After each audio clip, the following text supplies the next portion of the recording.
Good evening, sports fans. Welcome to Sports Nation, back with some boxing talk. So in the recent days there have been so many devoted haters trying to put down or blur the public image of Teofimo Lopez and Canelo Alvarez, and they all have one thing in common: their inability to use and implement logic and take their emotional feelings out of the constructive boxing talk. And we are going to address that in this video.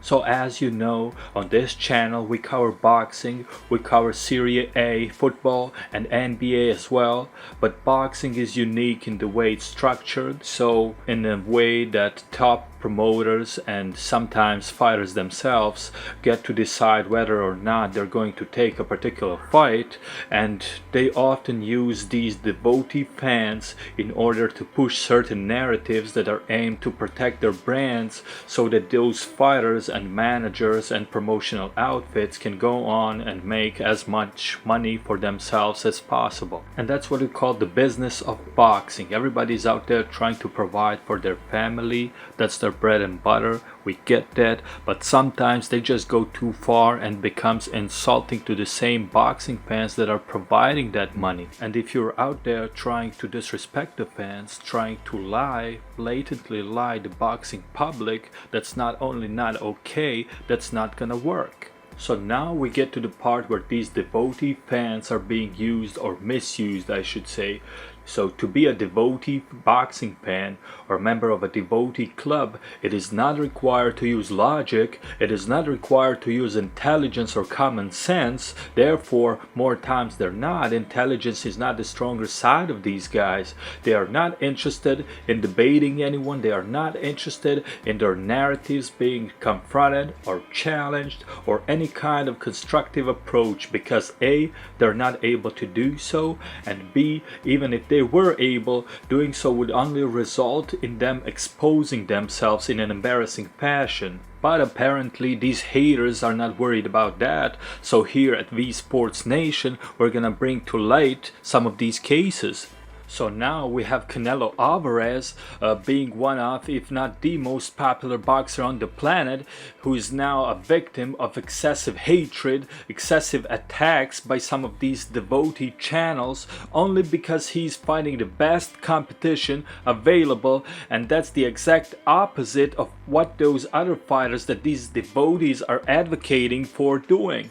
First, they were saying Canelo Alvarez would never dare moving up to 175 or even 168, and then he beat Sergey Kovalev at 175 at light heavyweight, knocked him out, and now all of a sudden we have this year-long Dumbo campaign of portraying Sergey Kovalev as some kind of a weak opponent, the same Kovalev that dominated Eleider Alvarez in the rematch, the same Kovalev that knocked out Anthony Yarde. Now all of a sudden this guy is a weaker opponent than Jermall Charlo. Jermall Charlo, who is a middleweight, where he is a secondary belt holder, where he's had 6 fights and fought only one top 10 rated opponent, and also struggled against a non-top 20 opponent.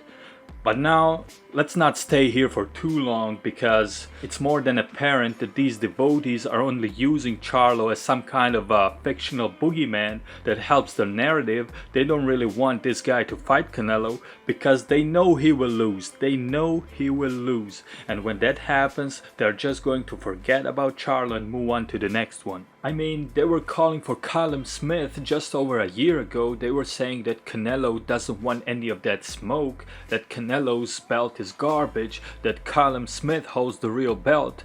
And now all of a sudden that Canelo is setting up the fight they had all begged for at 168, now they switch the tune, dig up a guy called Caleb Plant who fought nobody, beat nobody, and just happened to have one of those easy belts and will lose as soon as he steps up, after which they're not gonna mention him ever again. But they come up with this guy claiming that Canelo should fight him and not the guy they had asked for before, not Callum Smith, who has the super belt, who is also undefeated, who is #1 at the weight class and has won the World Boxing Super Series. It just doesn't make any logical sense. And a similar thing is happening with Teofimo Lopez, the undisputed lightweight champion of the world, the man that just beat pound for pound Vasily Lomachenko, just unified all of the 4 belts, and yet we have these vicious devotee campaigns trying to picture Devin Haney as some kind of a legitimate WBC champ, despite his title being equivalent to the WBA regular title, while the superior WBC franchise title being held by Teofimo is the equivalent of the WBA super title, also held by Teofimo.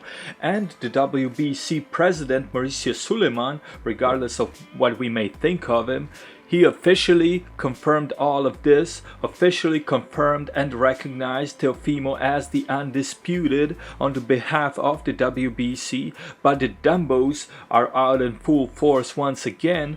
They were stripped of any legit argument right now, and now they switched to saying, oh, but we are the fans, we get to decide who the WBC recognizes as undisputed, not the WBC. WBC doesn't get to decide who the WBC recognized as the undisputed. We get to do that. We can all see how embarrassing this sounds like. They are literally insulting the intelligence of their own supporters and their own fan base. And then Floyd Mayweather Jr. comes out and completely contradicts himself while promoting the fight of Gervonta Tank Davis against Leo Santa Cruz. So regardless of what we may think about that fight, we're not gonna get into it, alright? So we'll leave that aside. So they built the fight as the WBA 130 and the WBA 135 championships of the world.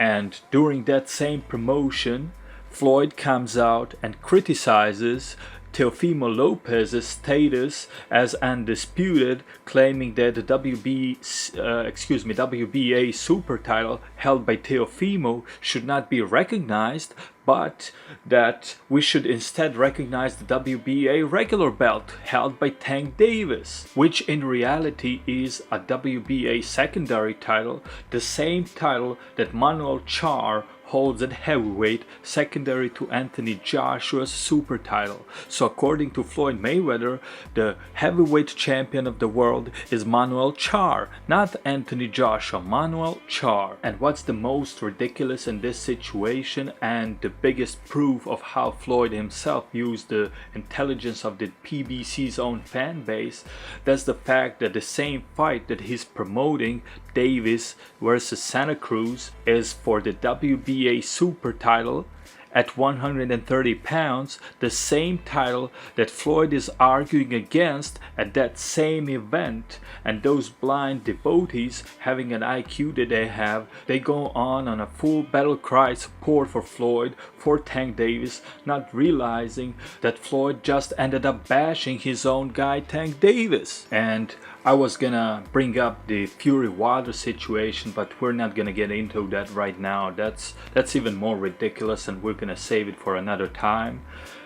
It's unbelievable with these devotees. Basically, the less educated, the less intelligent they are, the more suitable they are to be used as crash dummies to attack and bash and discredit somebody. But we're not gonna elaborate too much more extensively on it, although we could. There's limitless material on it. Basically it just goes on to show the politics of boxing and the dirty promotional tricks of boxing. Here at V Sports Nation, we're not pushing any narratives, we're not pushing any propaganda, we're just calling it like it is. And with that, we're gonna call it a day right now. Take care, stay safe, and have a good night.